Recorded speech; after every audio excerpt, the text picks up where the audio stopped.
Hey now, Rob Buhler here with Kern River Fly Shop. Today we're going to be tying the Electric Kandy, a variation on Guy Jeans' Kern Kandy.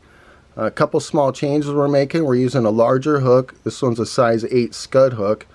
And we're also using a fluorescent or a metallic bead instead of the original gold bead.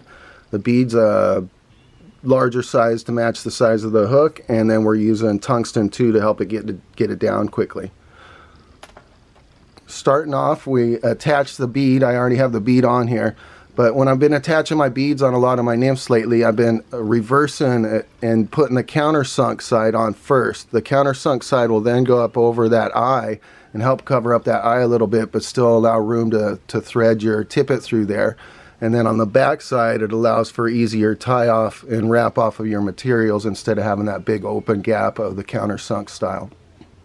So we'll start by attaching our thread after getting that bead on there. And we're using a red uni thread today. And we're going to wrap that right behind the bead with a few wraps.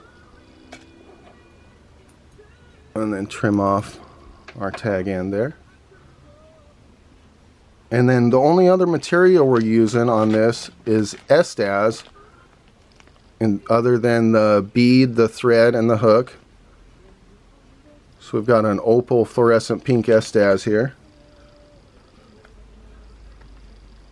And we're starting by just removing some of those fibers from the core and making that core exposed to make an easy tie-in, a little cleaner tie-in area.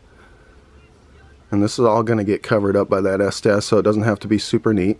So we're going to wrap that just by attaching it to the shank, and then wrap toward the back, keeping your chenille on top of the hook shank.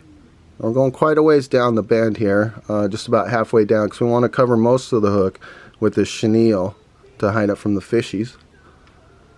And then once you get about halfway down the bend, bring your thread back up to behind the bead, and we're going to wrap by wrapping underneath the hook. Take the chenille, come underneath the hook, and then cross over into your other hand. And as you come over, sweep the materials back. Sweep those fibers back. You can hold it in place with your material hand, and then bring that chenille up around again. Sweep the fibers back, make each wrap in front of the last. And you can use that material hand if you like to either both sweep back or hold the material in place as you come around and grab it from the other side. And then we're going to wrap all the way forward here. It's a great fly for off-colored water, great steelhead fly. Guy's been doing really well on the Kern with it lately. And then once you get these wraps all the way up to behind the bead there, we're going to do a couple extra to build up a small base.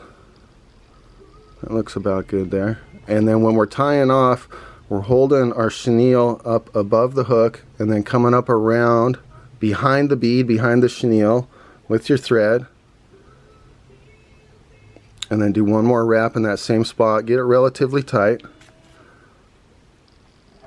And 2 wraps will secure in our material, and then we're going to trim our excess here.